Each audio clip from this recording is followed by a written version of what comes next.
नमस्कार दोस्तों, मैं अंकुर उपाध्याय स्वागत करता हूं आप सभी का आपके अपने YouTube channel share market analysis में। दोस्तों यहां पे आप सभी के साथ पहले तो अपडेट ये देना चाहूंगा कि मार्केट दिन के दौरान निचले स्तर पर पहुंचते हुए दिख रहे हैं।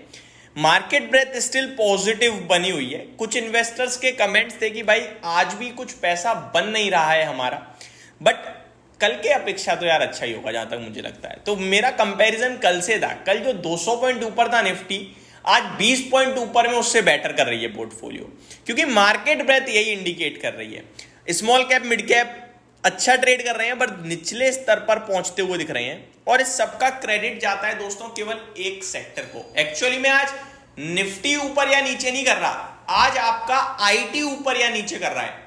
मैं आपके साथ एक बार आईटी इंडेक्स को कवर करता हूं। इससे प्रीवियस वीडियो में भी मैंने कवर किया था, जब मैंने कहा मॉर्निंग में 3% आईटी इंडेक्स ऊपर चला गया एंड अभी 1.25% ऊपर दिख रहा है एंड अभी फाइनली 0.83%, यानी कि डेज लो पे आता हुआ दिख रहा है आईटी इंडेक्स। दोस्तों ऐसा क्यों हो रहा है और तेजी में क्यों गया था, इसके बारे में आप सभी के साथ डिस्कशन करने वाला हूं इस वीडियो में। तो शुरू करते हैं बिना किसी देरी के, एक एक करके सारी की सारी चीजों को कवर करना। सबसे पहले आईटी इंडेक्स में तेजी क्यों आई, इसके बारे में ए से लेकर जेड तक ऑलमोस्ट सबको पता है, और नहीं पता तो मैं शॉर्ट में बता दूं। दुनिया की सबसे बड़ी आईटी कंपनी है एसेंचर, जो कि अमेरिका की है। उसने अपने कल रिजल्ट्स पेश करे थे और नंबर्स दमदार आए, एक्सपेक्टेशंस को बीट करा, गाइडेंस भी अच्छी दी है, जिसकी वजह से एसेंचर के शेयर में 5.5% की रैली देखने को मिली कल आपको अमेरिका में। और उसी की वजह से पूरा भारतीय बाजार आउट परफॉर्म करता हुआ दिख रहा है एज अ आईटी सेक्टर।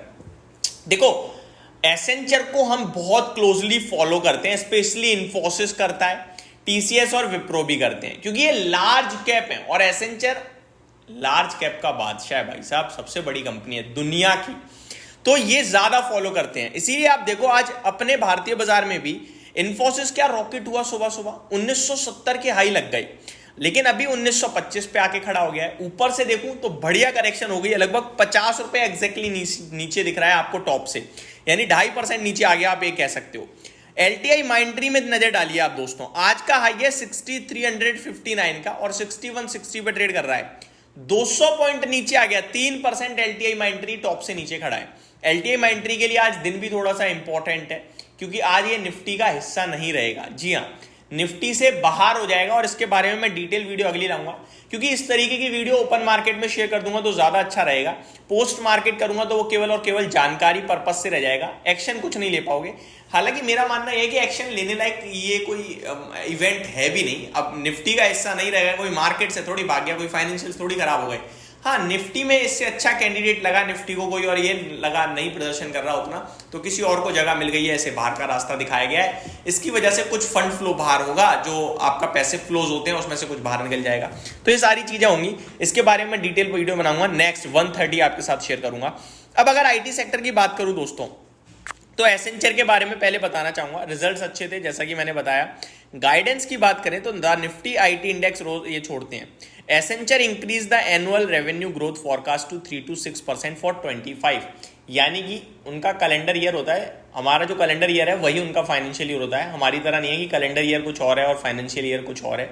जिसको मैं नहीं पता शॉर्ट में बता दूं, कैलेंडर ईयर यानी कि 1 जनवरी से 31 दिसंबर, ये कैलेंडर ईयर है, एक साल इसी को मानते हैं हम। और फाइनेंशियल ईयर होता है 1 अप्रैल से 31 मार्च, ये फाइनेंशियल ईयर है। इसमें कैलेंडर बदल जाता है लेकिन फाइनेंशियल ईयर सेम रहता है। अमेरिका में जो कैलेंडर ईयर है वही फाइनेंशियल ईयर है, क्योंकि भारत के हिसाब से भारत की नई साल 1 अप्रैल को होती है और उसे हम फाइनेंशियल ईयर के रूप में काउंट करते हैं, लेकिन हम नया साल अमेरिका का फॉलो करते हैं। तो ये आपके लिए एक एडिशनल जानकारी थी, अगर वैसे तो सबको ही पता है चीज। तो दोस्तों इन्होंने अपना रेवेन्यू गाइडेंस भी बढ़ाया है, जो एसेंचर है 3 to 6% किया है, और इसी के चलते स्टॉक आपके लिए भागता हुआ दिखा और आईटी फॉलो कर रहा था। अपने भारतीय कंपनियों की बात करें तो 10 अक्टूबर से आई थिंक रिजल्ट सीजन शुरू हो जाएगा, जहां तक मैं देख पा रहा हूं। टीसीएस के जो रिजल्ट्स हैं, टीसीएस अपने रिजल्ट्स पेश करेगा Q2 के 10 अक्टूबर को। जी हाँ, तो 10 अक्टूबर को टीसीएस के रिजल्ट्स आएंगे, देन डेफिनेटली हमें वहां पे क्लोजली नजर बना के रखनी चाहिए। और मेरे को लगता है आईटी एज अ सेक्टर और एज अ इंडेक्स अच्छा ही करेगा। अगर स्टॉक्स समझ में आ रहे हैं स्टॉक्स में पैसा लगाओ, स्टॉक्स समझ में नहीं आ रहे हैं तो इंडेक्स में पैसा लगाओ। इंडेक्स में कैसे लगाना है, आईटी खरीदो और आराम से पैसा लगा के बैठे रहो। पैसा बन रहा है और बनेगा, क्योंकि अमेरिका में अगर ग्रोथ लौटी तो आईटी सबसे बड़ा प्रबल दावेदार होगा उस ग्रोथ को कैप्चर करने के लिए, और ये चीजें अब डेटा में दिखने लगी हैं। तो मेरे को लगता है आईटी इंडेक्स अच्छा करेगी आगे भी, और कर रही है। आप ये मत सोचिएगा कि स्टॉक यहाँ था यहाँ पहुंच गया, आप ये सोचो कि भैया 2021 में कहाँ था कहाँ गया, अभी तो 2021 के भावों पे आया है। मैं आपको याद दिला दूं, इन्फोसिस का 2021 या 22 की शुरुआत में 1950 का हाई लगा था। आज उसने 1975 लगाया, वो हाईस को ब्रेक करा है। आज कितने साल हो गए, 2 से 2.5 साल।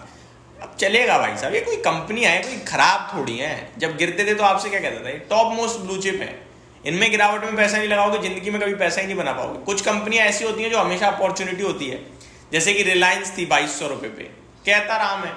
तो इन कंपनीज पे अगर आप कॉन्फिडेंस, आज एशियन पेंट है, किसी का कॉन्फिडेंस नहीं है, लेकिन अगर आप एशियन पेंट, रिलायंस, इन्फोसिस, टीसीएस, इन दिग्गज कंपनियों पे अपना कॉन्फिडेंस लूज करोगे तो आई थिंक पैसा नहीं बनेगा मार्केट में भाई। ये आपके आजू बाजू हर तरफ मार्केट में खड़ी है बड़े लेवल पे, इनमें तो आप कारोबार को देख के पैसा लगा दो, सब छोड़ो। शेयर का भाव तो ऊपर नीचे होता ही रहेगा, वो आपके हमारे काबू में ही नहीं है। तो ये मेरी तरफ से डिटेल्स थी, होप आपको सारी चीजें समझ में आई होंगी। Thank you so much for watching this video, have a great day guys.